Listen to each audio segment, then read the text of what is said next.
AFC Divisional round playoffs are here. And we're kicking it off with the first game, prime time, Saturday night. You got the Tennessee Titans heading to Baltimore to take on Mr. BMF, Lamar Jackson, and the Ravens. Now, Tennessee is coming off of slaying the dragon. They just slayed the dragon, possibly ended the dynasty when they beat New England Patriots last week. And now they have an even rougher test going into Baltimore. Kind of reminds me of one of those heavyweight fights. You remember when Mike Tyson was that guy? When Mike Tyson was knocking everybody out in the first round? And that's what Baltimore looked like most of the season. They are a true 14-2 team.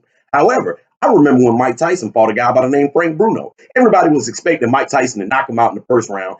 And the fight went a little longer than Mike Tyson and fans expected. That's how I expect this game to go. It's going to be a knockout, dragged out. It's going to be a grind. And the game may go fast because both of these teams live on the ground. I mean, the clock is just going to continue to run, and it's called who doesn't make mistakes and who capitalizes on the other team's mistakes. Now, both of these quarterbacks, don't get me wrong, they can get down the field, they can throw it in the air, but it's about who's going to dominate. And if Tennessee can try to dominate as long as possible, they're going to have to score to keep up with Baltimore. But it's going to be a slow down, drag out game. Ryan Tannehill is going to have to play the game of his life.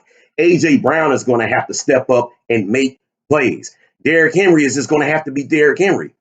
But then on the other side of the ball, the Baltimore defense is going to have to step up, and they love the blitz. They love the blitz whether it's against the run or the pass, and that may cause some confusion and trouble for the Titans. A lot of people I'm hearing are calling for the upset, but I don't believe it. Give me Mr. BMF Lamar Jackson on prime time at home in Baltimore, showing the world he is the true MVP. But I think it's a close one. Give me Baltimore 24, Tennessee 17. Lock it in. The same. Then you got the Sunday afternoon game, the light special between Mr. Deep Boy, Deshaun Watson, and the Houston Texans, going into Kansas City to play Mr. Patrick Mahomes and the Kansas City Chiefs. Now, this is a rematch, a legit rematch from week 6 in the regular season, when Houston did the unthinkable, went into Kansas City and defeated the Chiefs. And if you go back to that game, Kansas City dominated the game for a while, but then Deshaun Watson and them turned the tables on them, and they dominated the game and ended up ultimately winning the game with 31-24, something like that. However, if you go back and look at that game, those teams were a little different back then. Actually, Houston didn't do it in the air to Kansas City. They actually did it on the ground. Carlos Hyde had about 115 yards on the ground rushing. When is the last time Carlos Hyde had over 100 yards rushing? Houston Texans. I'll wait. Right. And then the Kansas City Chiefs defense has gotten a lot better.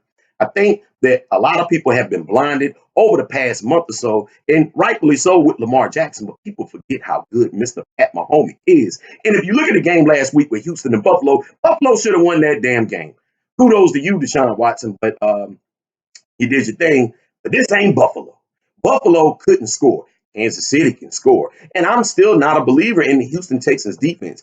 I think this game, it's ugly and early. And once again, I'm sorry, Deshaun, Mr. Deep Boy, I got to pick against you. But I think this game is a blowout. Give me Kansas City 38, Houston 17. Lock it in. AFC Divisional round playoffs. The same.